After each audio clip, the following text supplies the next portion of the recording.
years.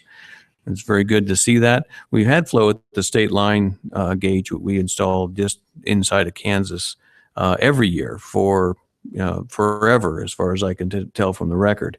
It's been 3 to 5 CFS, but this year it's been up to 13 CFS. It was the 13 CFS last night, and we had about 7 foot at Benkelman. Any water at Benkelman helps us with our allocation, so it helps to offset our groundwater use, and it's good down to that end of the system. I attended a meeting in St. Francis, Kansas, with the Kansas Water Office and Kansas Governor Brownback. Kansas is interested in getting feedback from their water users, a concept we heartily agree with. The water users should have input in all our decisions because they are directly affected by them. Most of the interest expressed by the Kansans at that meeting was in regional conservation of the Ogallala Aquifer. They'd prefer not to pump water into a river and send it to eastern Kansas where it rains a lot. They'd prefer to keep it in the ground where they can use it in the long term and to have a sustainable supply. On the Animus system, DWR and CWCB are involved in the diligence proceeding that Southwest is moving on for the Animus Levada water rights. You'll get an update from the Attorney General, I'm sure, on how that's going. The water rights have been in place for quite some time. They've been conditional. They did build Lake Nighthorse. They filled Lake Nighthorse, so there are a lot of water that is applied for. I think there's any dissension on giving them absolute for that storage and the water that was diverted. What's at issue is the remaining water rights, and there's a group of folks who are interested in how that's going to come out. Long Hollow Reservoir is in service. This winter it stored 440 acre feet. It holds about 5,000, if I recall correctly. Of that storage, 300 is for compact purposes. The La Plata River compact requires that we deliver half the flow at Hesperus to the state line the next day. Hesperus is 25 miles upstream from the state line, and there's some pretty dry places in that river. And occasionally we get down to where there's almost no water getting through that system. We worked with the water users to alternate routes to get water there, and we still come up just a little bit short. Long Hollow will help us by giving us that 300 acre feet to release at times when it's not possible for us to get water all the way down to the state line. It's not much, 300 acre feet on average, but it's enough, I think, to keep us in compact compliance. There's only 366 acre feet in storage as of a day or two ago. The water users have an exchange out of that reservoir for some of their rights, so they've used a little bit of water for that, and we've had some evaporation, and there's a release that occurs. Some of the inflow has to go back out to take care of some fish concerns CPW has down below the reservoir. On the Rio Grande, we're in litigation with Texas and New Mexico. Actually, Texas and New Mexico are really in litigation with through the Supreme Court. Colorado gets dragged along because we are part of the compact, and we are very interested in any deals that get cut or any resolution so that we don't get unintended consequences that injure Colorado. A special master has been appointed. There's been a couple of meetings, basically housekeeping type meetings with special master. He's got several requests to join from other parties who would like to join it.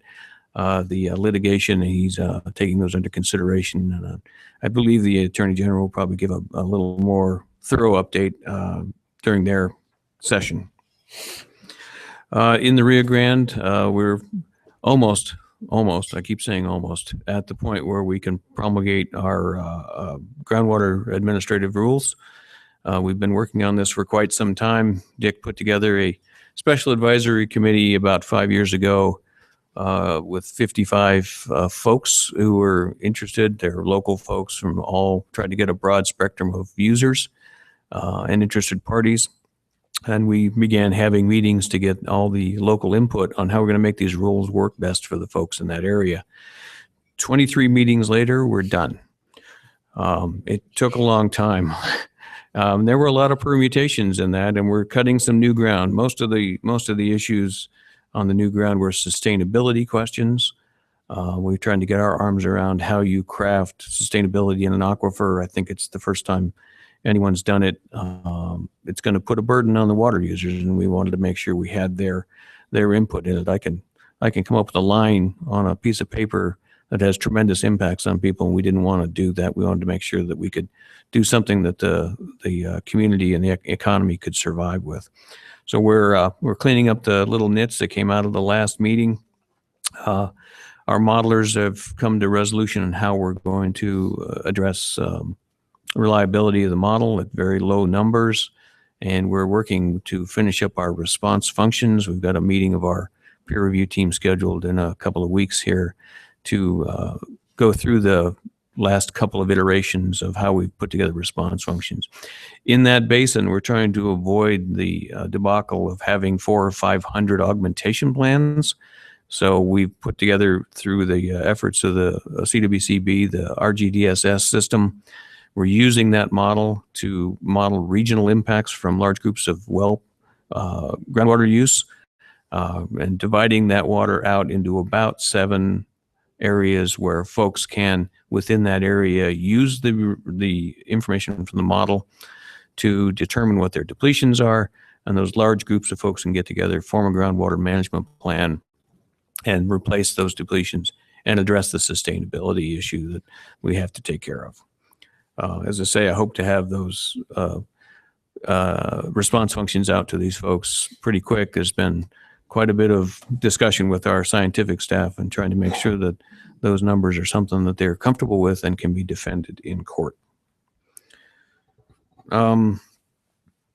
We were graced by the legislature with 4 new positions. They add up to about 2.5 FTE this year, and we truly appreciate all the help folks gave us in getting those positions in place.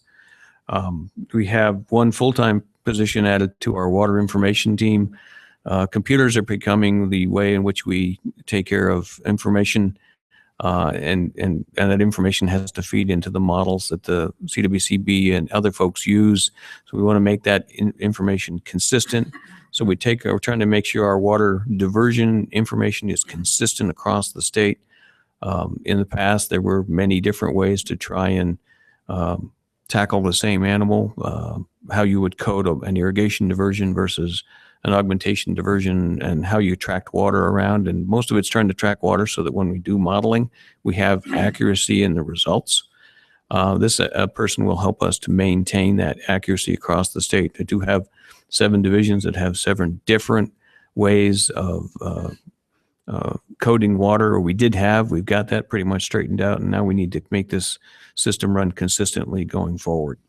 We're also looking at how do we move forward into the future with technology. We have in the past, water commissioner drive up and take a look at a gauge and write the number down in his diary, and then go back and then put that into a computer, and then we would send that data to the division office, and the division engineer or the assistant would take a look at that and then maybe modify it and then put it into the next set of holding storage tank for that data, and then we'd finally get it into our hydrobase system. We're looking at testing some systems that would essentially take a tablet or a phone, put the information into the phone, it's in hydrobase. We don't have any double or triple handling of that data, but we've got a very large state to try and cover with that kind of information, and we want to put it together in a consistent way. We have many different platforms that people have. There are different phones, different computer systems, different operating systems. All those things make it difficult to make that simple transition from when I put it into my phone or into my tablet and put it and have it show up in hydrobase 2 seconds later. But we're there. We're doing a little testing on some of that, and we're trying to come up with a standard, a standard kind of equipment which we could issue to our folks so that they can do this. That speeds up our information process. It gets the water information out to folks quicker. Everyone can see what's going on, and as we get tighter and tighter with the population needs and the agricultural needs and the water supply and lack of water supply, we are in essence limited in some form or fashion by the amount of water that's available. If we want to use every drop, we want to use every drop as many times as we can. And this, hopefully in the long run, will help us to get to that point. We picked up 2 part-time deputies in the Arkansas Basin. We have a lot of compliance that we have to keep a handle on with the Arkansas River compact, with all the dry up plans that are going on, with all the wells that are pumping, with some of the produced water. So there's a lot of just little things that people got to check on and make sure are being done. Those 2 part-time positions are essentially summer help to help us get through that kind of extra summer workload. And finally, a part-time deputy position in a steamboat to help us with water administration was picked up. After promulgation or after the approval of the RISD in the steamboat area, we found that we were times where we would be critical in our water supply administration. So we needed to have more flumes, more head gates, a little more administration to make sure that we could meet the demands of all the folks in that basin, and that deputy will help us with that. That's once again a summertime part-time position. And Madam Chair, that ends my report. Thank you, Mike. Are there questions for the State Engineer's Office? I'm pleased to hear that the legislature allowed you to have some more FTEs. I know you have a lot of vacancies there. That should help. Thank you, Madam Chair. We spent a tremendous amount of time looking at all of our positions and trying to make sure we're getting the most efficiency out of them before we go to the legislature. So we've been doing quite a bit of reorganizing and repurposing what we're doing and trying to make sure, and using technology to advance ourselves without having to go to the well more than once in a while. Great. Thank you. If there are no questions, we'll move to CPW, Director Broscheid. Thank you, Madam Chair. Good morning, board members. I'll be somewhat brief as I can when we talk about sage grouse. Director King set me up perfectly as usual. There's a couple things that have recently come out. He did mention the BLM resource management plan revisions that are going on in full swing and very, very quickly. That's been pretty much a lot of the work that my staff's been doing is to incorporate the information that we have. And I think it's approximately 20 resource management plans range wide for the greater sage grouse that need to be amended in one single fell swoop of a sword or something that will allow those changes. And as you know, we're coming down to the wire. September 30th is the deadline for that decision. But we've all anticipated that September 30th is not going to be it. The decision would need to be made a lot sooner than that. So we're really working really hard to ensure that the state is doing as much as possible and continuing to lead in those efforts. And one of those efforts that came out was that you may have seen was the governor signed an executive order, which I can forward on to you if you haven't read it already, but it's Executive Order 004, Conserving Greater Sage Grouse Habitat. Just in a nutshell, there's a lot of things in there, and there's a lot of responsibilities for the Department of Natural Resources as well as Parks and Wildlife, and ensuring that the state continues to lead and provide that input. But I think the crux of it really is that the governor believed that state-led efforts are the way to conserve the bird in the short and the long term, and we should continue to be that leader and really tap to the agencies to work as hard as they can and do as best as they can to continue to sit in that leadership role. And that our work with the federal land management agencies in providing that science and that data and that consistency really sets us up to continue to be in that lead. So if you haven't, I can definitely forward this on to Mara. She could send this to the rest of the board if you all haven't seen that. But Washington continues to get involved in the greater sage grouse. Senator Gardner has a bill that has been introduced, as well as Representative Bishop out of Utah, which was tied to the defense spending authorization about sage grouse and delaying the decision until these plans and the state plans have had a little bit more effort. I know John Swartout was back in DC yesterday testifying for the House of Natural Resources. And so those bills appear to be moving a little bit, but we're continuing to track that. Our focus right now continues to be is that deadline. Nothing new on Gunnison sage grouse. Their motions continue to be filed in that case, and we're included in that as well. So nothing new has come, and I suspect the Attorney General's office did say this will take a while. There'll be lots of motions that will continue to go. However, the bi-state population of sage grouse, which included California and Nevada, was precluded from listing, and primarily because about $25 million from the Natural Resource Conservation Service was infused into that program and that project and that effort. And that basically, in the service's mind, was enough protection to not list the species.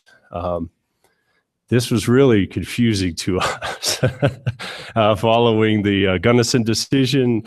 So we continued to scratch our head and how that was deemed non-arbitrary, I guess, as that decision was made. But good for them. They don't have a listed species, and we do. So we're going to continue to evaluate all of these efforts in sage grouse and make this final push as we go.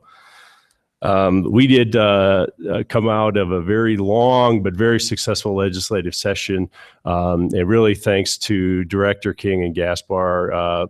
He worked hard this year, and we came out pretty successful.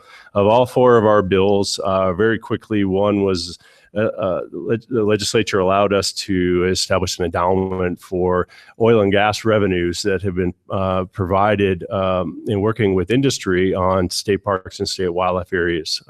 St. Vrain State Park is one such example that we worked with Anadarko, and any of those revenues we will look and put into an endowment, and that will be for the future of state parks and state wildlife areas and the agencies that we have somewhat of a securer funding source for operations and maintenance. The other was the Habitat Partnership Program. Most people don't know what that is on this side of the range, but certainly on the West Slope they do.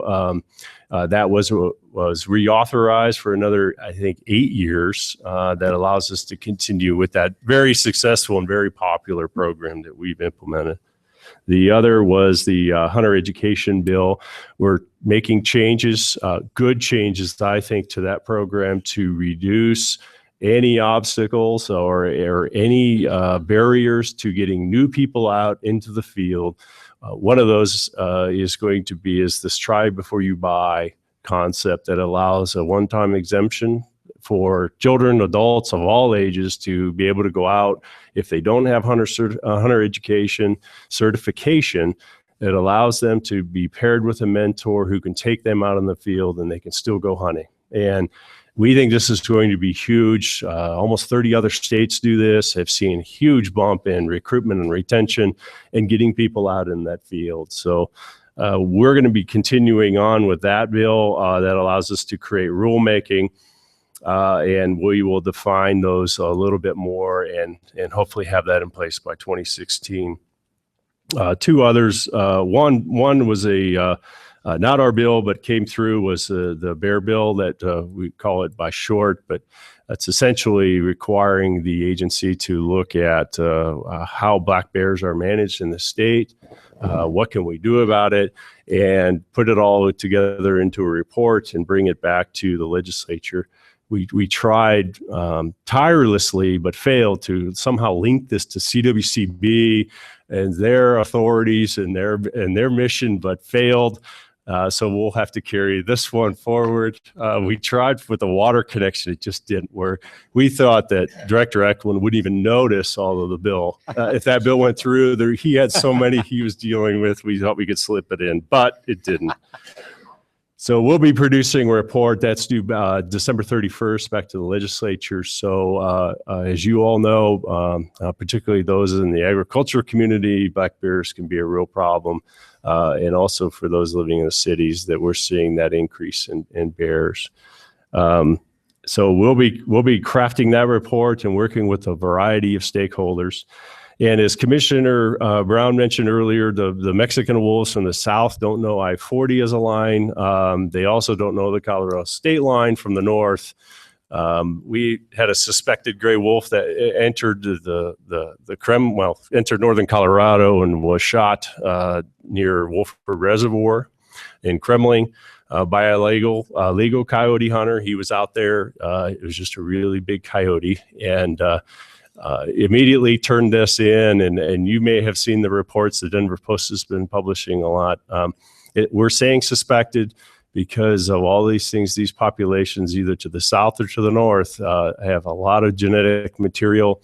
And we're trying to make sure, one, that this was in fact a dispersed wolf from either Wyoming, Montana, which is not unusual. They have come into Colorado before, but it wasn't a hybrid wolf. It wasn't somebody's pet, or wasn't released from a captive facility, which, determining on the DNA and the genetics of that animal, will depend on who has jurisdiction. And right now, the Fish and Wildlife Service has that animal and is maintaining the integrity of that investigation until the DNA comes back, which we think sometime next week. So we could get wolves from the south and wolves from the north, and we'll keep you posted on that as that wolf or that animal test results come out. So the hunter did everything right. It turned it in and came forward, and I don't think he knew what he had in his hands at the time. So anyway, Madam Chair, that's my report, and if there's any questions.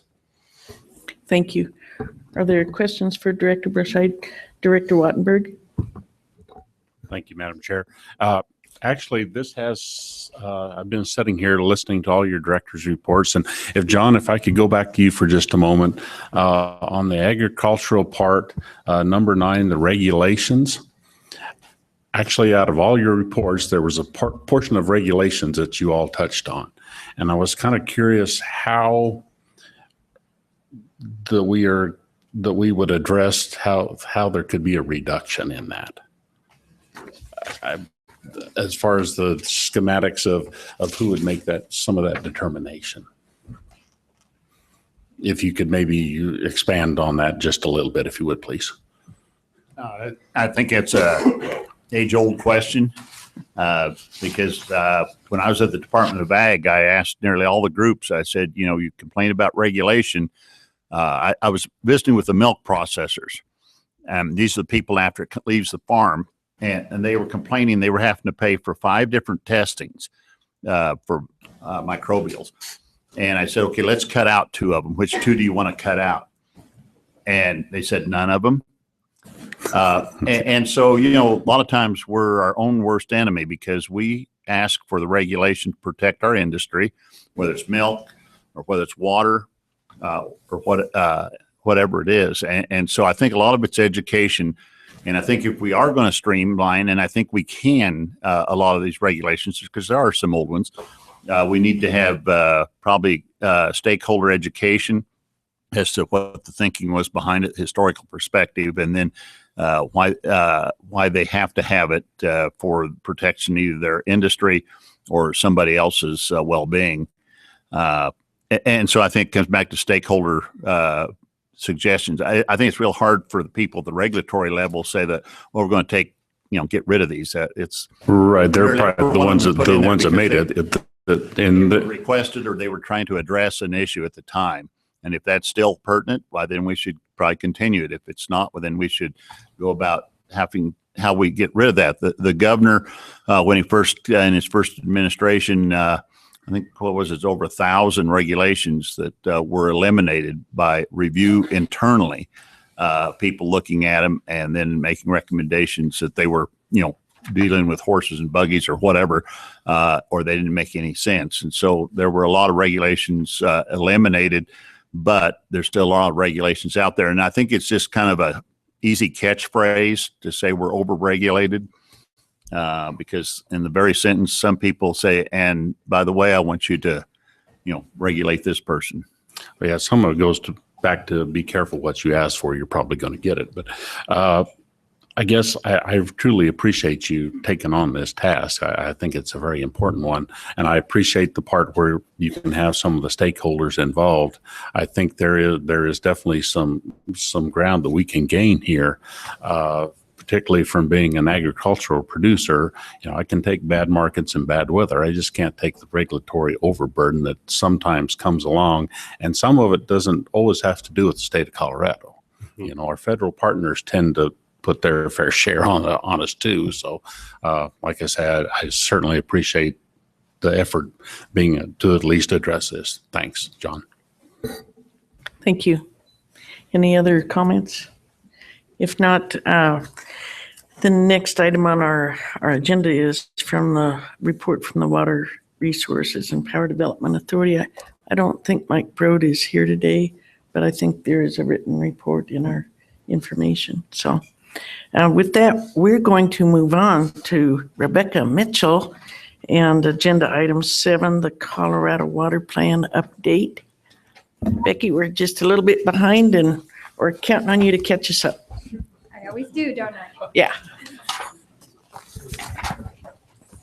For the record, this is agenda item 7, the update on Colorado's water plan. I am Becky Mitchell, CWCB staff.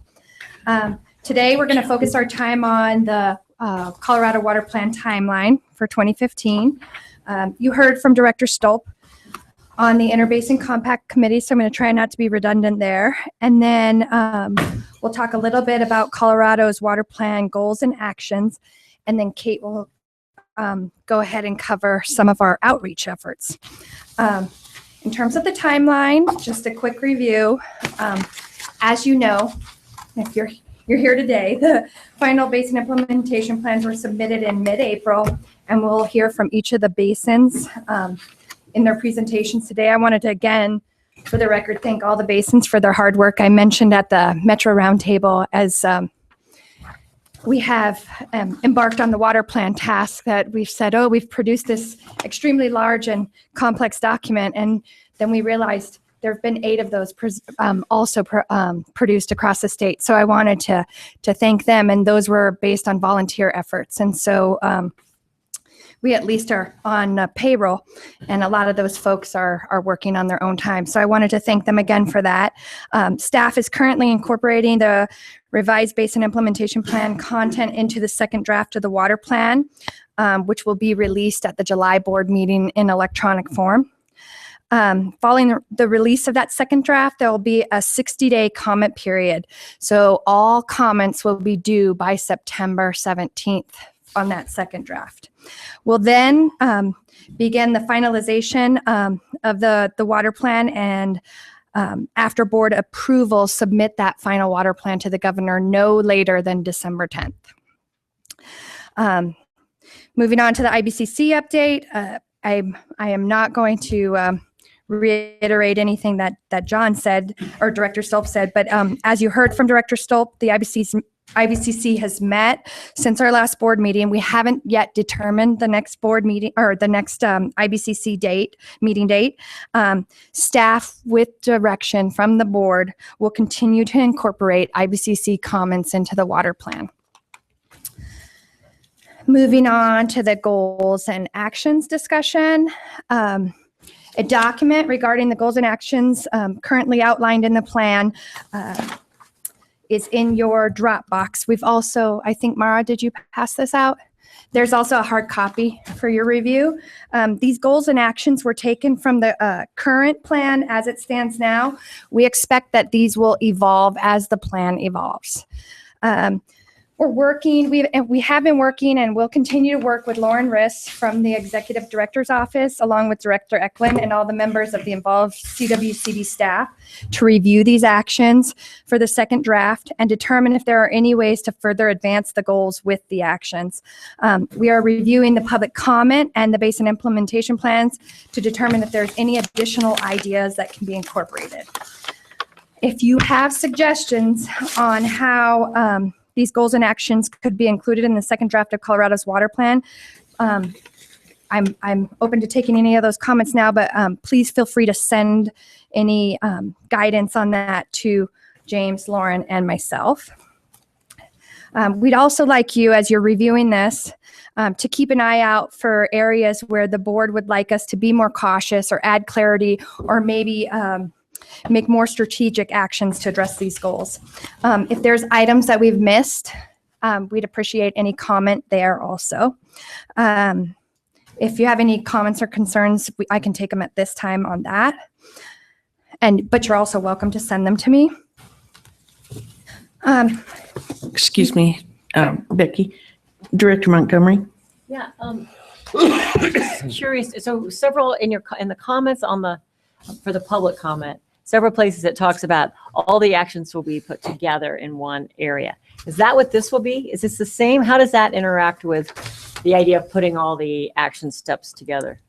This was developed as just the compilation of all the goals and actions. So Chapter 10, as you all may recall from the last board meeting, spoke that that was originally the legislative section. And at this point, I think from direction from you all, I think it might have been specifically you, April, or Director Montgomery, that that Chapter 10 section really needed to be the strategic plan forward, not just legislation, that there were going to be additional items in that chapter. I'm not talking about Chapter 10. I'm talking about at the end of every chapter, there's these actions. Oh, Are we calling them something different? Calling it actions, right? Yeah. And then there's been talk about all of those actions will be scooped up in one place so it's easy to look at all of them. Is that what this is? Is this that same concept of doing that? yes. But there will be additional things beyond just this. If there are legislative recommendations that come out of things would move all the into, actions will go yes. into here. And it's just going to be under Chapter 6 as opposed to like an appendix with everything at the So end. if you look at this right in front of you, this is where it begins. So the chapters 1 through 5 of the water plan was really basically the landscape of where we're at now. And then chapter 6 is where we start looking at ways to move forward in the state. And so if you look through the pages, it's chapter 6, but then we go into chapter 7 and chapter 8. So the goals and actions start in chapter 6, but all of those chapters beyond chapter 5 are more on the proactive approach. So, and then we'll summarize that so that you have somewhat of a standalone document with chapter 10, not just focusing on where we are and the details of how to move forward, but really the strategic plan forward. So goals and actions, and we can talk about this offline a little bit more, but so we're looking at ways to move forward, and all of that will be summarized in one strategic place. Right. And it may not be Chapter 6. No. It's different. Yeah. Okay, Let me that's what clarify. I want to know. That's Director Eklund. Thanks. Yeah, I just want to clarify. So this is just a tool. This was just, we took and cut and paste all the action items out of each chapter and put them in one document so you have a handy, one-stop shopping for all the action items throughout the plan. And then chapter 10 becomes where really an action plan. So this is the tool to get you to the final chapter 10 will be a standalone. Here, if you want to go one place in the entire water plan and look for actions that we are recommending or we're taking, then that's the place to go. Great. Thank you. Sorry. Thank you, Director Eklund. I think that helped. Becky. Thank you.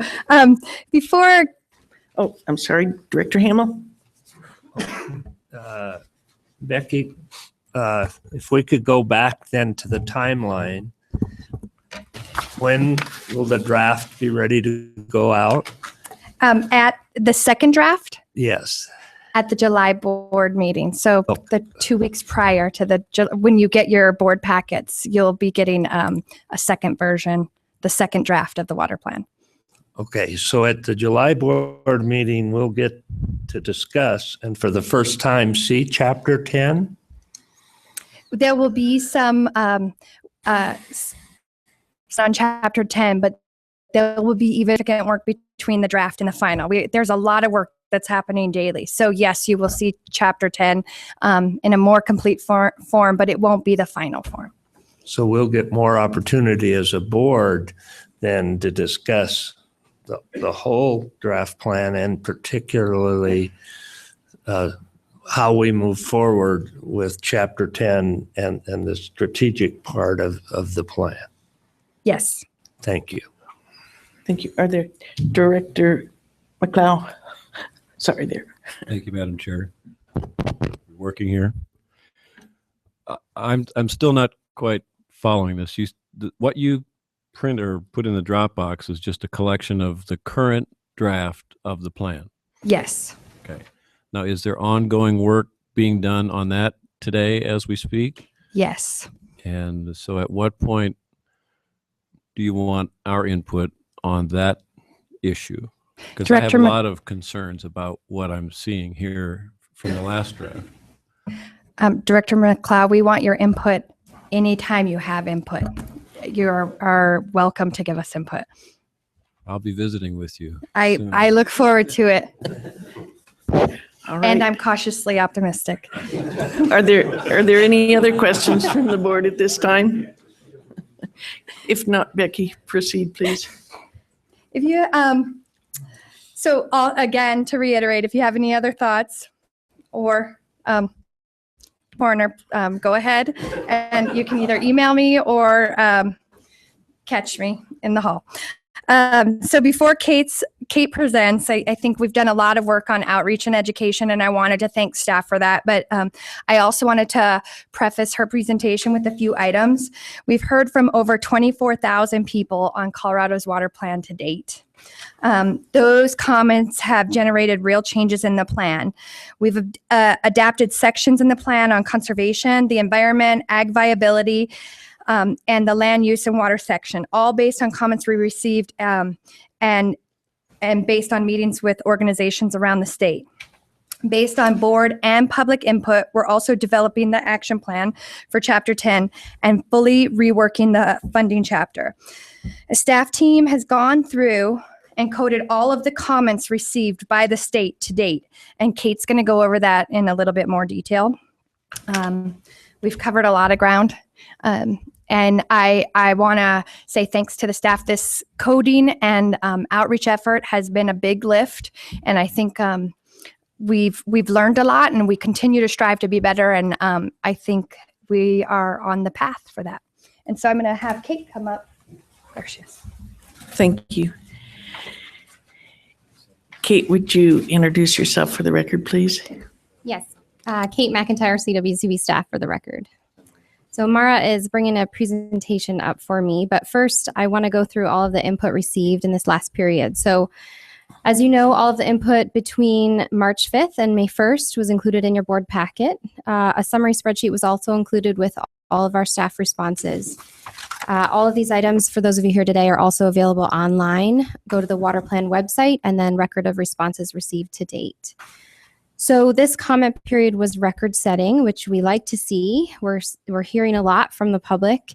We received and reviewed nearly 3,500 comments and wrote unique responses for over 75 of those comments. So I wanted to take a minute this is actually kind of jumping ahead, but I'm going to go over the topics, and these aren't all of them, but that we've heard from the public in the water plan. We think this list is pretty long, so I'm going to read them all to you. So we've heard from the public about non-consumptive needs. We've heard on municipal conservation and efficiency. We've heard about increasing conservation targets. We've heard about people who don't want any more trans-mountain diversions. We've heard about ag conservation and efficiency. We've heard about ag transfer methods, climate change, watershed health. We've heard about reuse, dams, land use management, funding, legislation. We've heard about stream flow management, preserving ag, water quality, education, lawns on the Front Range, compact compliance, permitting, the water energy nexus, growth, sprawl, groundwater, fracking, tiered rate systems, local control, the basin implementation plans, don't forget, rainwater harvesting, and tribal interests. So this probably won't surprise you, but I'm not an expert on all of these topics. Okay, and I'd like to find someone who is.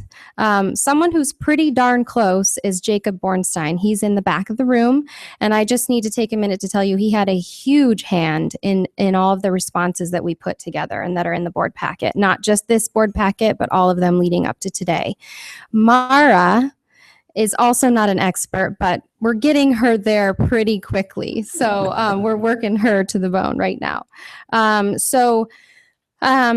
I'm going to rely on some of the team if you all have specific questions in a detailed way about some of the responses that we put together. I also want to let you know up front that some of the responses in this board packet were a little more general than we like to be, but that's because we took comments through May 1st and we put the board packet together on May 8th. So because we're not experts, we're directing a lot of the comments we got to the experts, and we need to take the time to be able to respond about exactly how those comments are going to be worked into the plan, and we will.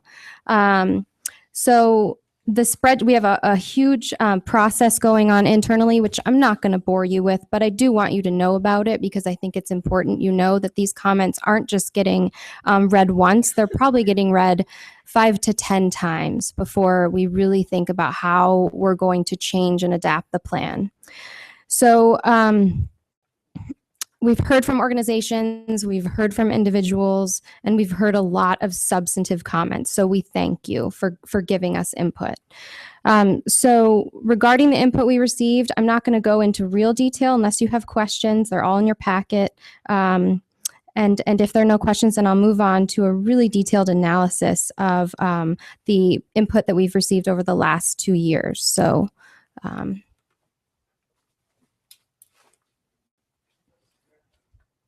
I guess there are no questions from the board at this time. Go Okay. ahead, Kate. All right, so I'll move on. So 24,361.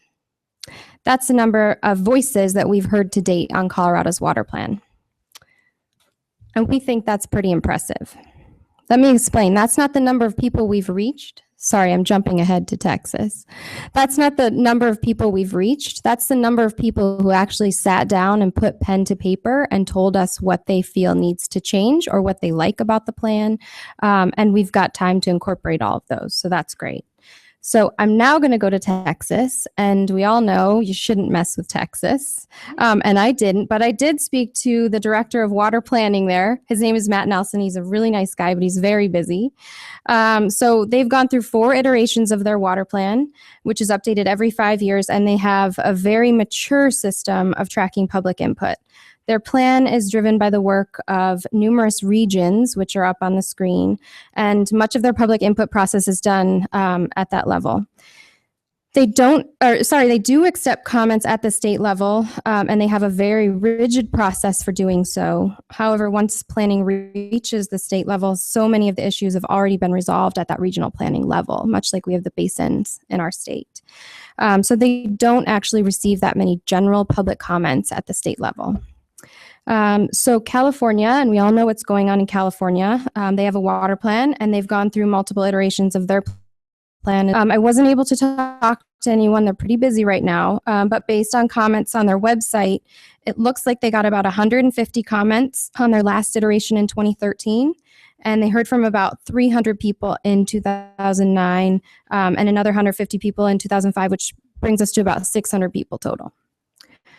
The Oil and Gas Task Force heard from 4,000 Coloradans on a very significant issue facing Coloradans. Over 3,000 of those were form letters, and about 1,000 of those were unique comments. Of the 24,000 that we've received, we're on par with the Oil and Gas Task Force in terms of unique comments that we've gotten. So I just want to remind you, we've met with over 100 organizations to talk about the plan. We've been covered by newspapers in every basin in Colorado, not once, but numerous times. We've been on the radio in every basin. And shortly after we began work on the plan, we created a website and an outreach process to be sure we could incorporate feedback from the public. And that's just what we've done at the state level. I've updated you numerous times about the outreach work done by the roundtables, which is really amazing. The BIP consultants, many of them who are here today, they've been hard at work, and members of the PEPA work group.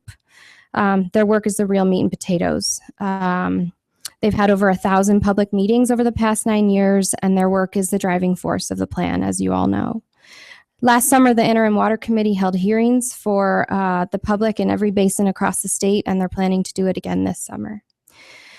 So again, we've responded to each and every comment we've gotten on new issues. We've written unique responses for every one. If you come to us with a new idea, I guarantee we'll respond with information about how your ideas fit into the plan. And you'll see from our responses that not every comment gets incorporated. And this is also something important to talk about. I'll give you an example. We received a lot of comments about how through the water plan we should control population growth. As many of you know, it's outside the realm of what the water plan can do, and it's also unconstitutional. So many of the comments we get teach us more about the huge education gap around the state. And that's why we're recommending creation of an education grant program so that we can provide more people with a more balanced version of water education instead of just advocacy. Of course, we owe a huge gratitude to the numerous stakeholder groups for their help in getting the word out about the water plan. And we've also worked very closely with those stakeholder groups throughout the process and will continue to do so. So what is the point? The point is that given the facts on public input we've received, there's just no denying it's a grassroots plan. We've heard from the stakeholders, we've heard from the public, and chances are we've heard from you. If I turn around right now and I point, I bet, but I'm not going to do it because I'm scared that maybe I won't. So more importantly, we know what the messages are and we know what you're interested in, and we also know how you want us to change the plan, and we're working on it. And we've adapted it and changed it already as a result. So I'm going to go into a little bit about what we've done on analyzing all of the comments that we've gotten to date.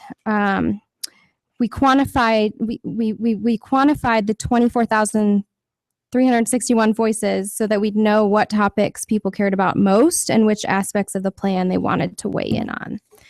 So I can't continue without first thanking the CWCB staff data analysis team that put all this data together. This was no easy task. Meg Dickey-Griffith was really she led this whole effort, and I can't thank her enough. Mara McKillop was also a huge part of it. And we have a new intern, Josh Boissavant is how I say his last name. That's how he taught me to say it. But he was a big part. He's great. And Eric Sky, they really towed the line. So the team coded all of the comments based on the 4 values driving the plan, which you'll see up on the screen, and on over 40 other topics that I already went through.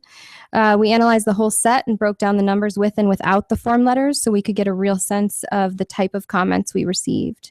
So as you all know, but I'm going to just repeat it here, the 4 values driving the plan are vibrant and sustainable cities, viable and productive agriculture, a robust recreation and tourism industry, a thriving environment that includes watersheds, rivers, healthy watersheds, rivers, streams, and wildlife. So based on the data, this would probably be no surprise to you, but a thriving environment was touched on the most. So I'm going to go into a little bit of the data. When we included the form letters, 99% of all of the voices we heard addressed a thriving environment. That's not surprising, considering the fact that out of 24,000 comments, 22,906 were form letters generated by the environmental stakeholder groups like the Audubon and Trout Unlimited. And those comments have resulted in real changes to the plan. As Becky mentioned, based on those comments, we've added a conservation stretch goal based on the IBCC's work. Many people asked for a 10% reduction in per capita use by 2020, and what's in the plan will actually give us 30% reduction by 2050. State facilities also Kate, recently, yes. Which, excuse me a minute. Yes, sorry. Director George has an important question he'd like to Yes, ask. no problem. I'm not sure it's important or that the timing is right, but the answer matters. And you mentioned how many of these letters or comments were form letters. Yes. Do you separate that fact out and then run us numbers that are more based upon the point rather than how many form letters tried to dominate the point? Kate. Director George, thanks for the question. That's a great question. And yes, we do. So, and again, I want to credit our team. They separated everything out by both including the form letters and without. And we looked at the data in a variety of different ways. And so I will talk about that as well. So when we're including the form letters, it is like I said, we're seeing different results. And so I'll go over that a little bit. So state facilities recently adopted a 10% reduction, conservation reduction by 2020. So I just wanted to make sure you knew that as well. That's for state facilities only. Oh, I'm not sure why, sorry, the screen isn't showing everything. I think it's it might be the resolution.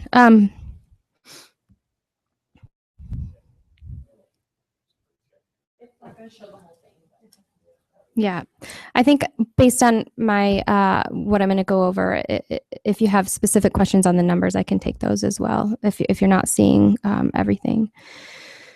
So just a little more on the changes that we're making as a result of the form letters. We're working on guidance for stream management plan grant program and working to further define and clarify what stream management plan means in the plan.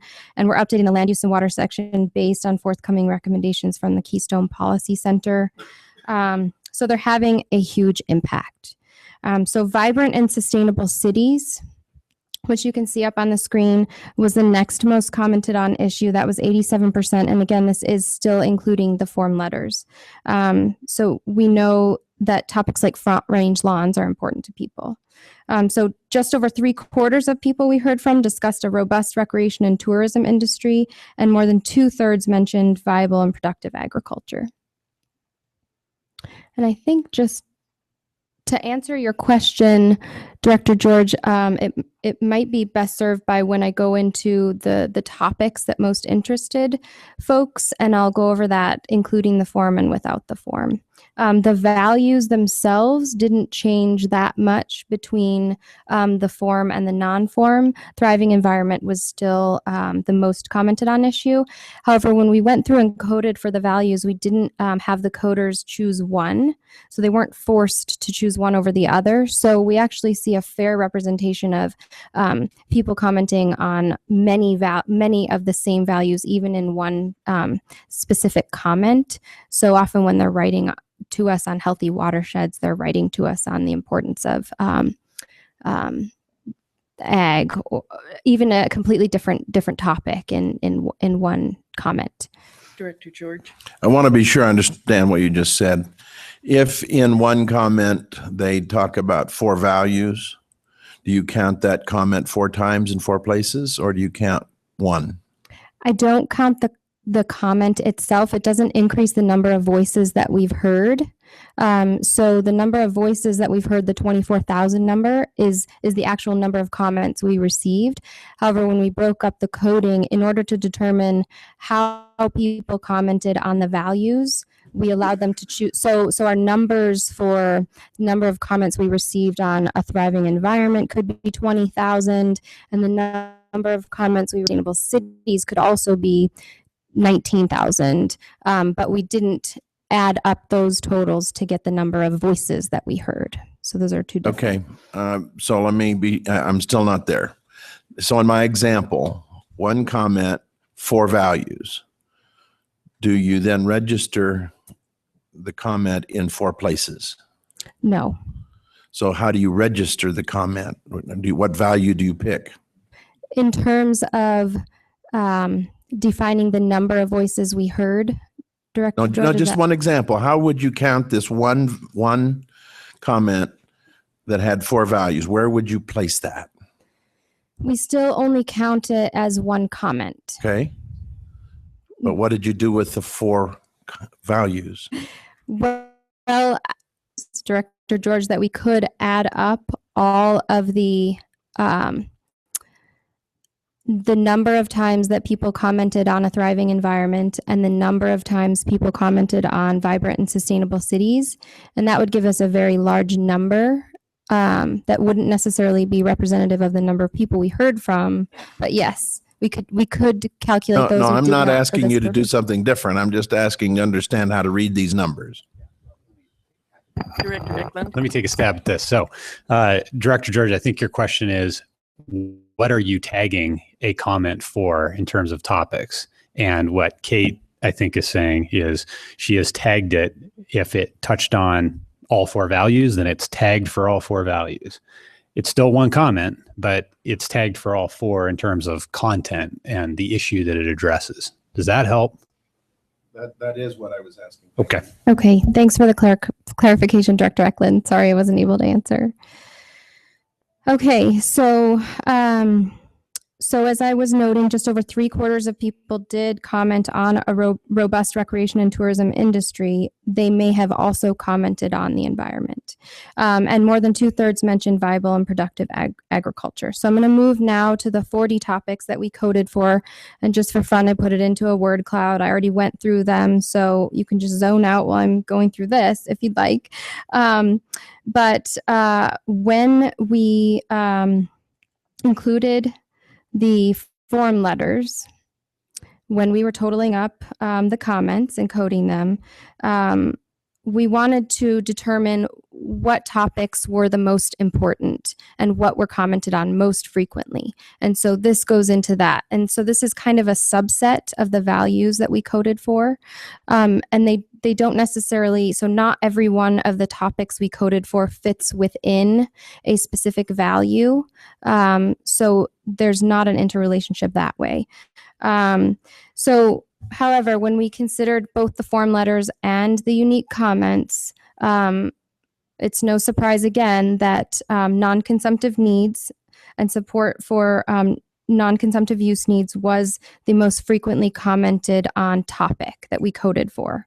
Addressing issues of municipal water efficiency was the second most frequently commented on topic. And support for increasing conservation targets was the third most frequently commented on topic.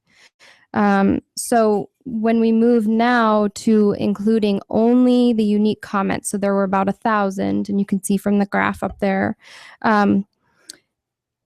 it didn't change too much for the top three. So support of increasing conservation targets was the most frequently commented on item.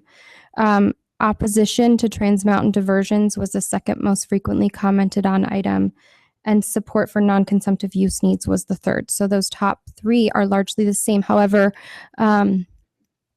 watershed health moved up in the non-form the non-form letter comments. We heard more about watershed health. And what's surprising is when we include the form letters, we heard more about ag conservation and efficiency. So those were kind of the differences. The top three are largely the same. So what we've learned, I don't want to go too much more into the details. We can go into the details as much as we want. We're still kind of mulling all of this over and figuring out, well, what are our messages about all of this?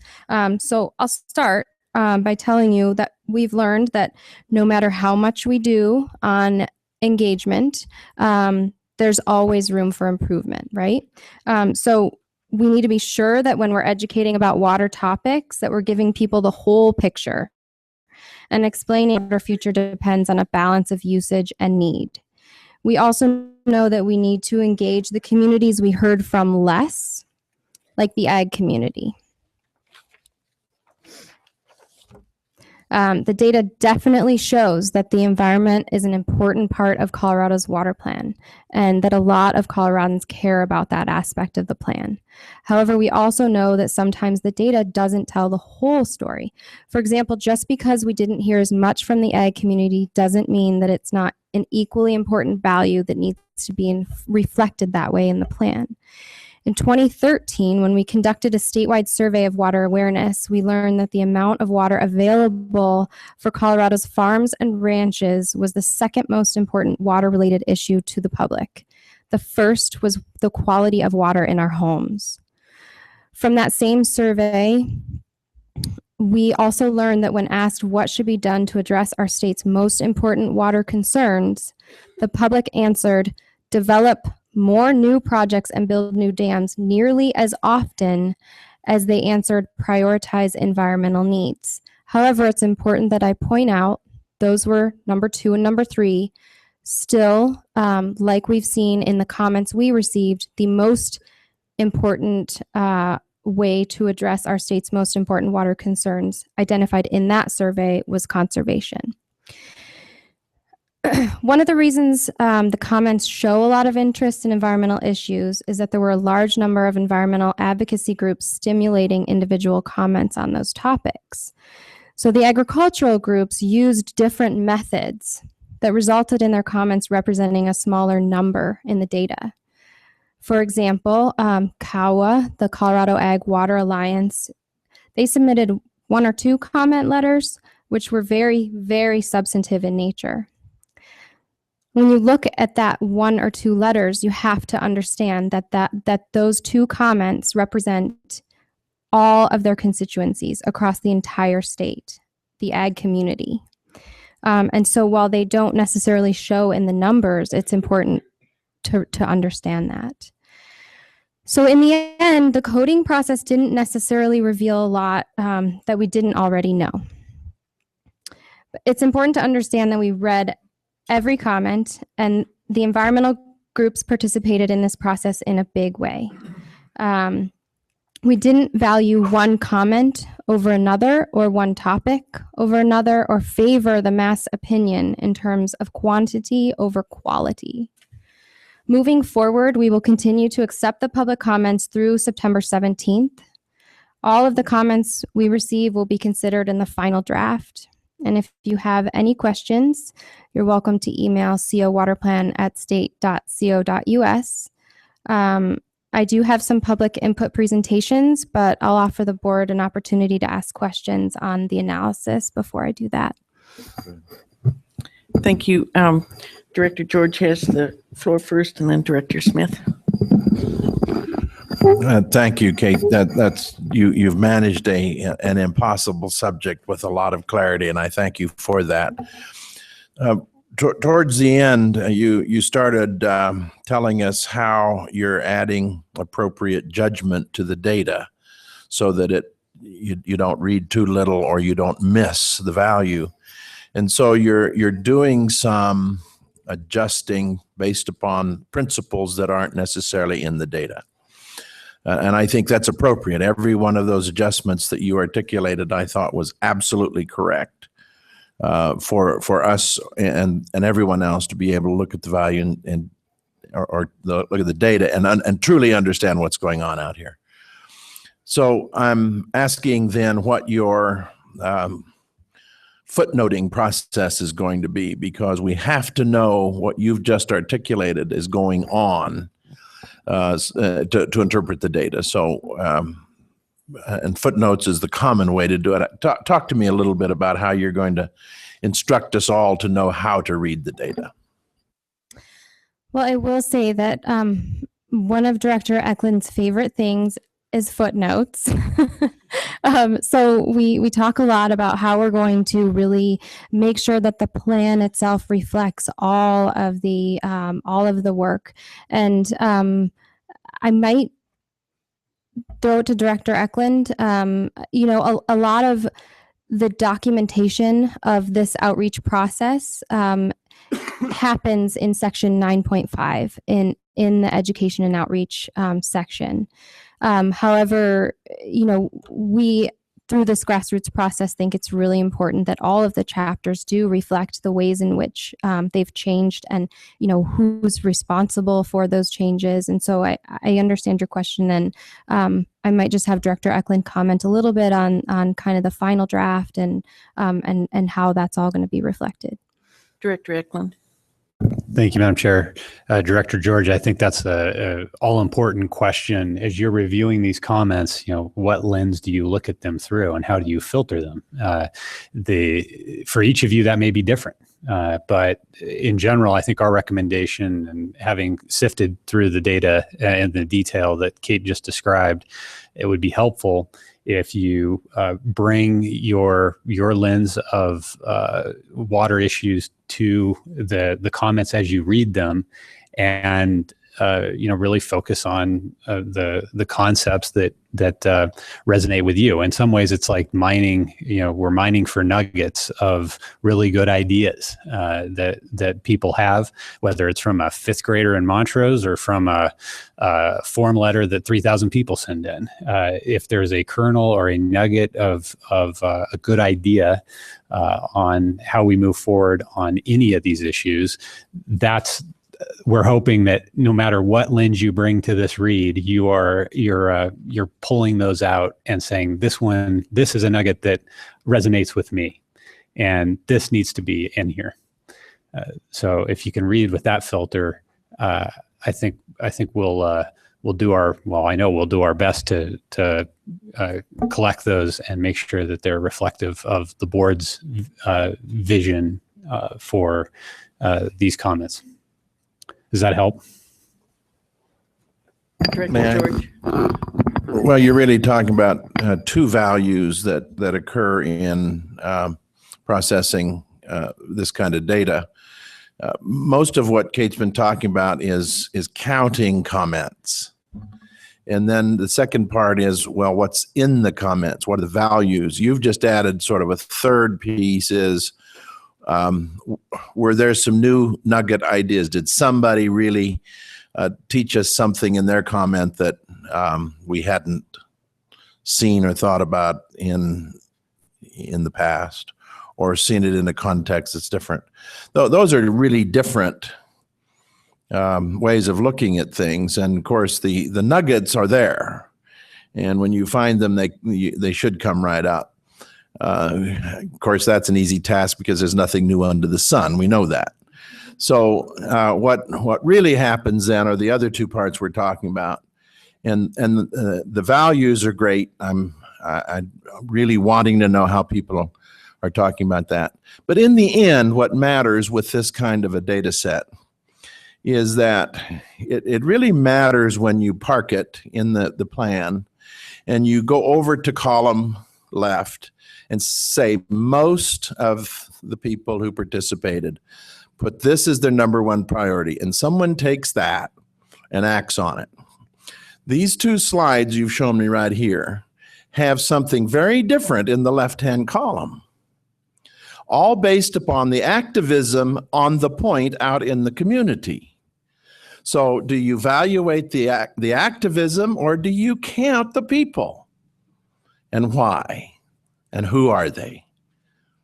And so it needs to be crystal clear when we are beginning to look at what is most important to whom, and what went on underneath that to make that number be what it is. That's all I'm asking, is that's the one lens that really matters. And everyone who reads this data needs to be quickly taught how to read that.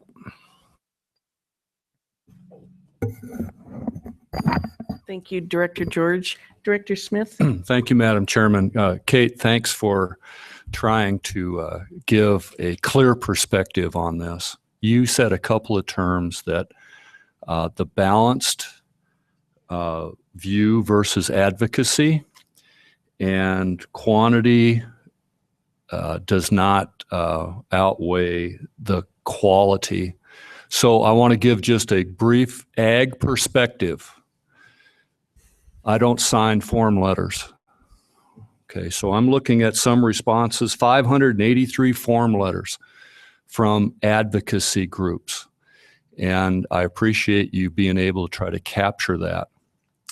The ag community in general will show up at the first couple of meetings, clearly state their positions, and then they go back to work with the confidence that whatever the entity is that they've addressed will carry the day for them. So that's what I was thinking about in going through this analysis. Director George, I think, has hit on a real key spot here. When somebody else reads this report and then looks at the number of responses and what those values were, if we can capture really the quality of responses, and I've read the unique responses from the staff. I've recognized that before. It's thoughtful. Jacob and the others who are responding But I'm really more interested in the single person who wrote a comment that was thoughtful. My tendency, there's another 821 form emails. That doesn't move me. So that helps what Director Eklund just said. It's in the eye of who's going to read this and what their perspective is. The ag community is a really small population in Colorado, but we recognized early that ag and ag values were important. Thank you for restating the importance of storage and infrastructure and some of these other polling efforts that we've gone through over the course of several years. We need to be reminded about what the main thing is. But now when we get down to just the number of responses, 24,000 responses, I am not moved by the form letters. I am more interested in the individual who wanted to capture what they thought was important. And so I think that's the challenge as we go on. And just to take a snapshot here, it might send the wrong message, but I appreciate your balanced approach, and I'm looking at quality responses and how we capture that. So thank you. Thank you, Director Smith. Are there other questions for Kate? Director Montgomery? And maybe this should be sort of at the end of your presentation, but you're pretty much close to the end, right? Yes, that's the end. Okay. Of the- No, I'm not saying you should be. No, I was just going to make a summary of the comments. And so, well, first of all, just a little bit in response to Director Smith. It's not so much, I want to make sure that the board doesn't leave the impression to the public that form letters don't have their place. And I know that I value every person that made the effort to sign a form letter, and I think they do have a purpose, and they may not move everybody in terms of the content, but I am impressed by the number of people that have made the effort to sign a form letter or a letter. And then just a general comment that I just kind of want to make on the public record is I was frankly blown away by the comments, especially this time. Maybe it's just because I read them more carefully, but there were some extremely in-depth, researched, well thought out letters. And I just was taken aback that so many people put so much thought and energy into the water plan. And, I wish I had the time to just write them personal thank you notes, because some of them were just so great. And I know that the comments you're making, someone might feel like, wow, I put so much effort into a letter and I'm getting a couple sentences back. That's understandable on the part of staff because, you have so many, but I wish we could do more because some of them really deserved a lot more response. And I thank so many people that responded.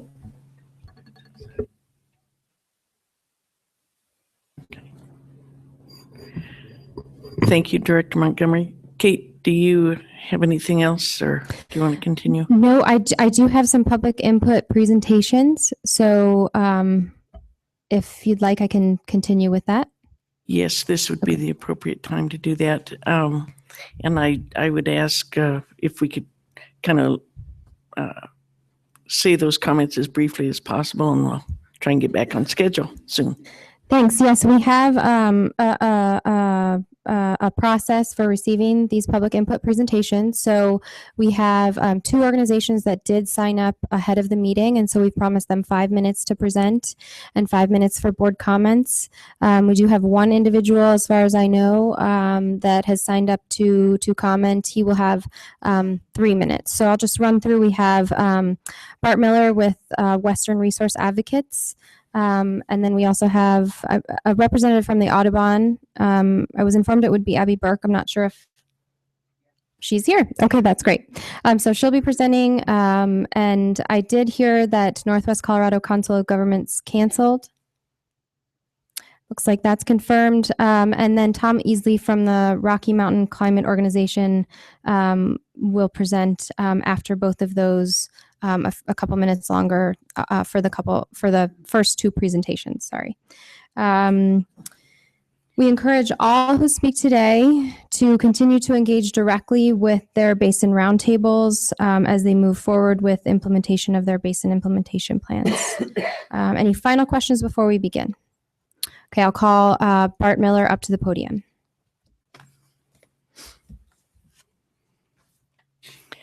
Welcome, Bart. Would you please introduce yourself for the record?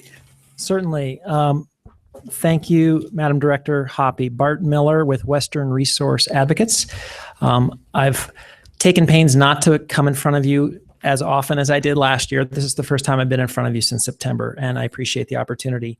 I just want to touch briefly on 3 issues, and they all relate in a sense to what's Kate just ran through. And I first want to say, Kate, that was a masterful job of compiling all that information. When we met with James and Kate and Jacob and Becky Mitchell and many others about 3 weeks ago, Kate said, I'm working this up. I'm trying to put this all in a package that's understandable. And I think that was an amazing way to do that packaging. The first thing, and I think most important, is when we met with James and his staff about 3 weeks ago, one of the issues that we talked the most about was the conceptual framework. That's the concept that's come out of the IBCC that looks really to address the issue of new supply. And the request or the conversation was, what did we think about that? And we've had a lot of discussions inside the conservation community over the last several weeks about that. And while we still are of the view that big new supplies are not, should not be a big part of the plan due to lots of factors, drought and controversy in the West Slope. And I know there's a summit now, West Slope Summit, to talk about these very issues. But I think we've talked about it, and we feel like we should spend much less time and maybe no more time playing with the definitions, playing with the words. That document is going to be a useful template or a platform for future discussions about the topic. In our view, it keeps that open, but it also makes it something that will not be as prioritized as some of the other things as far as what we can do in the next year, for instance. And so we'd like to see a lot of the elements of that conceptual framework being embedded and improved in the plan itself. And I think Kate went through some great examples of that in the 7 conceptual framework pieces. One of them is a commitment to conservation. And Kate just outlined very clearly that based on IBCC feedback and their proposal about the stretch goal and input from many people, basins around the state and citizens around the state, that really works out to be something that looks like a 30% reduction over the next 35 years. And that took a little while to tease out of the IBCC, because there's the passive conservation and there's active conservation. There's how much of it you apply to the gap. But when you do the numbers, as she did and we did earlier this week as well, it really does look something like a 10% over the next 10 years or a 30% over the next 35. And I congratulate the staff. I think it's a very important thing for the state to have something to sink their teeth into, and that's for urban conservation. I think also the other, just only other topic I wanted to bring up was the fact that related to conservation is that's going to require some changes. When the IBCC adopted the stretch goal later that day, they touched on a lot of the topics of how will we get there, what changes in policy or legislation might happen. And Director Stolp earlier today talked about a few of those. There's some training folks who are putting in landscapes, and there's a lot of elements that are both administrative and legislative, and those are really important, I think, to be discussing and to be implementing. And I think this board can help educate and inform the legislature and others about the need to do some changes to get to some of the new goals that'll end up being in the plan. And then the second topic, which I think I've talked to Abby, and Abby's going to talk on it as well, is just the environmental protection, the issue that has certainly raised to the top for a lot of basin roundtables and citizens around the state. And it's really top of mind. And that's, how do we find ways to protect our environment, our streams? And I think there are a lot of good programs in place. And one of the important things, I think, we don't have to create a bunch of new things from scratch. We can invest more through the water supply resource counts. We can find federal funds. We can find third-party non-governmental funds. We can do some of this work that's been identified as needing to be done. The disadvantage, of course, is that we're a little behind the 8 ball as far as understanding. Thanks. We're not as far along in understanding exactly what streams you can get there. And I think that's what all the basin roundtables identified. This is important. We don't have enough data to do all the work yet. And so I think that's an important thing over the next couple of years. And really, this year's $1 million for stream management planning will be a good process to launch that. And it'll complement what's going to happen in Swazi 2016, which I think will be a lot more of that good effort. So want to appreciate again, my hat's off to James and his staff. They've done an amazing job. This is really the first of its kind for Colorado, right? Not just the first plan, but the first level of civic engagement on this. And it's new. And as Kate said, there's going to be learning curves. There's going to be discomfort with, we got a lot of form letters coming in, but that's what happens when you engage the public in a process. And it actually is a really invigorating thing as well. So I'd be happy to answer questions to the extent I can. And that's it. Thanks. Thank you, Bart. Are there questions for Bart? I don't see any, Bart. Thank you very much. Thanks very much. Kate? Thank you. I'll invite Abby Burke from Audubon up to the podium. Welcome, Abby. Would you please introduce yourself for the record and the people listening online? Absolutely. Good morning, Madam Director Hoppy. My name is Abby Burke, and I have a slight frog in my throat, so I'll try to do the best I can. I'm the Western Rivers Outreach Specialist for Audubon Rockies. It's our regional branch out of the Fort Collins area. And I want to thank you all for your substantial efforts and stamina in creating our inaugural Colorado Water Plan. It has definitely been a marathon and not a race, and everything is moving along very well. Your time and efforts and those of all the basin members are sincerely appreciated. And so in 2013, Audubon firmly invested in river conservation throughout the Colorado River Basin with the creation of the Western Rivers Action Network. And our Colorado RAND membership has grown from 3,000 in 2013 to over 12,000 currently. So this has been a growing momentum and a very successful initiative. Environmental river flows and riparian habitat for birds mean income for Colorado. According to the U.S. Fish and Wildlife Service, birding in the United States, a demographic and economic analysis report of 2011, 26% of all Coloradans are birders. They participate in birding activities at some point. And within this, we are also the 10th most birding state in the nation. And nationally, birders spent $41 billion in 2011 on their activities. And our riparian habitat critically supports our bird population. 90% of our Colorado bird species critically rely upon our riparian habitat. And again, the correlation of environmental flows. So within water plan development, Audubon has been engaged both at the Basin Roundtable level with members serving on 4 of the 9 roundtables, as well as through wider input channels by our action alerts or our form letters, which we've discussed some briefly here. So I'd like to go over a little bit further. We've really celebrated being part of the unprecedented civic engagement that this water plan process has been. And of the 24,000 water plan comments received, Audubon has supplied almost 17%, or about 4,000 of those comments along the way. And they are also a diversity of form letters, as well as customized responses and very thoughtful inputs, oftentimes multi-page inputs. So we appreciate that ability. In your board packets, I believe you have a cover letter and a summary of some of the customized responses from 2 of our action alerts that we distributed. And our February alert focused on reducing the growing burden on rivers by asking for a strong statewide water consumption goal within the water plan. And I'd like to share with you, we had 712 responses to that particular action alert, but we appreciate everybody who signs on, but we very much value the folks who customize their responses. So some of the highlighted responses from Tom Hayes from Englewood talks about aggressive water conservation, such as rainwater collection, incentives for drip irrigation systems, limits on bluegrass and use of drought-tolerant grasses, xeriscaping, gray water systems in all homes, and are very effective and less expensive and more quickly implemented. Also, another comment from James Wilkes from Durango. As an 18-year professional river runner in the states of Colorado, as well as a whitewater outfitter in the Animas River in Durango, I wholeheartedly support Audubon in aggressively pushing water conservation as part of the solution to our state's looming water crisis. So again, we have plenty of these customized responses that really folks provide their input and their insights on these particular messages. Our April alert focused on looking for a state commitment in the Colorado Water Plan for sufficient funding to assess, protect, and restore the dynamic river flows that support statewide river health and riparian health. Thank you. And of these responses, some of them were very, very touching. One particularly from Royal Leybourne of Basalt said, as a family with senior water rights and headwater drainage, I would suggest that it is time to change the basic principles of governing water rights. The use it or lose it model has been and continues to destroy riparian habitat. It robs communities of in-stream flows that support tourism and sustain non-consumptive uses, not only benefiting Colorado, but also helps deliver needed resources to downstream users.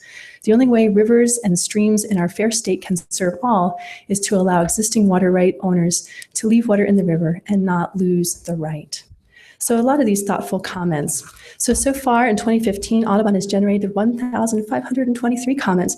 Those are purely form letters. We also have gone above and beyond with different roundtable inputs and specific individual inputting, very lengthy and in-depth responses and comments. So as we move forward, I would like to leave you with an ask. As Colorado's water plan allocates funding to secure our environment and recreational values, we do need adequate funding to assess, protect, and restore dynamic river flows that support our statewide river health. With a $20 billion price tag for consumptive need water projects and infrastructure, we ask that competitive funding be allocated for environmental and recreational river needs. In consideration of quantifying environmental and recreational gaps and implementation of stream management plans, environmental and recreational funding should be 10% or more of water-related state funding. This figure comes from discussions with our partner NGOs and is submitted as a joint comment letter on May 1st. So to sum up, I want to thank you for the opportunity to highlight Audubon's Colorado Water Plan involvement. We will continue keeping those comments coming in, celebrating this unprecedented civic involvement. And we look forward to seeing how the public comments steer the trajectory of the final water plan. And I really want to give a hat tip to Kate for just an amazing data analysis. Thank you. Kate has been a wonderful person to work with as far as the input. So with that, I'll answer any questions if you have some. Are there questions for Abby? Excuse me. Director Eklund? Thanks, Abby. Absolutely. I just have to correct one statement you made there at the Sure. end, which is that we've identified $20 billion worth of consumptive use infrastructure projects. Mm-hmm. That's an all-in number, $20 billion for everything, including non-consumptive, consumptive, recreational, environmental.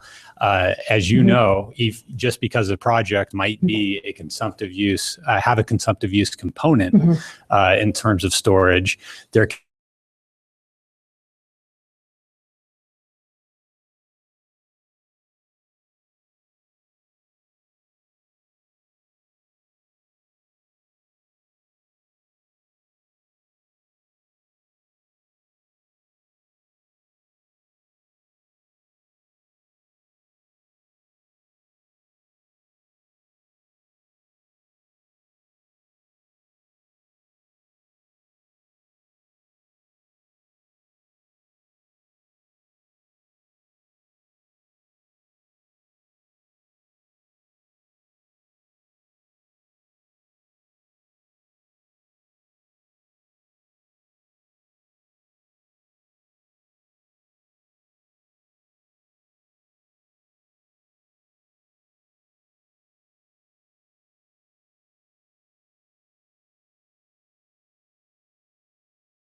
addressing or not addressing the projected water gaps for M&I and ag, and in the quantified scenarios after the staff does that work. And then, okay, I'm just about done. Thank you. Then, following the completion of the plan in December that further direction be given to the basin implementation plans on quantifying how they do contribute to filling those gaps, taking into account climate change. Finally, one thing that we would like to suggest doing is establishing a task force appointed either by the governor or by the board. We have a tremendous resource of climate experts in the state.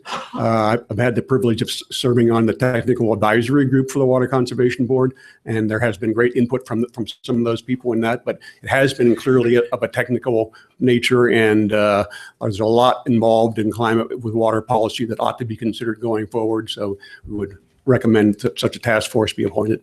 Thank you. Be glad to answer questions. Thank you, Tom. Does the board have questions for Tom?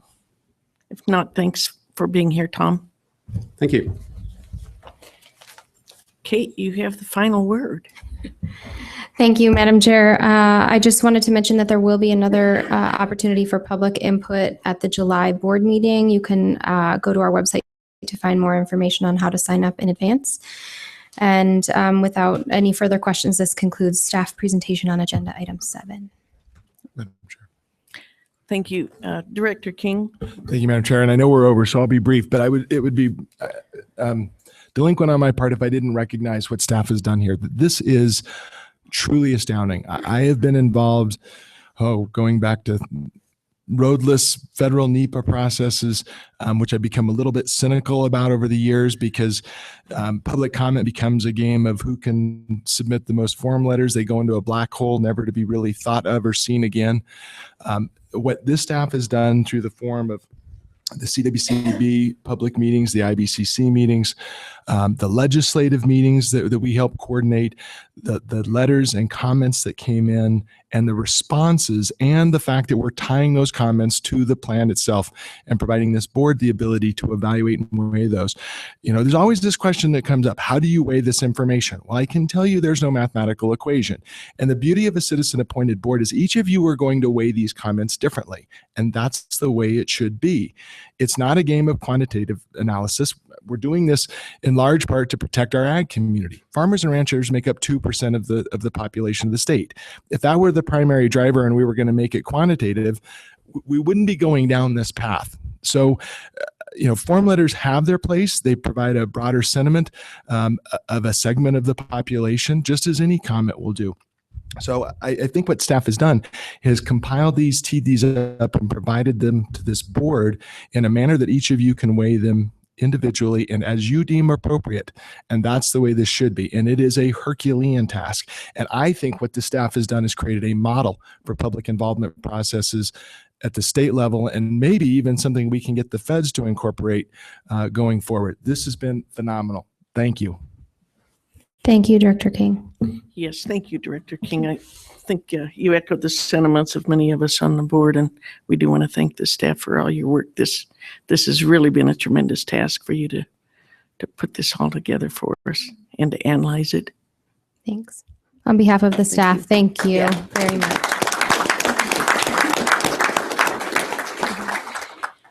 At this time, we're scheduled for a slight break, and I know you've all been sitting for a long time. We are going to take a break, but let's cut it down to 5 minutes. So let's try and be back at 10:45.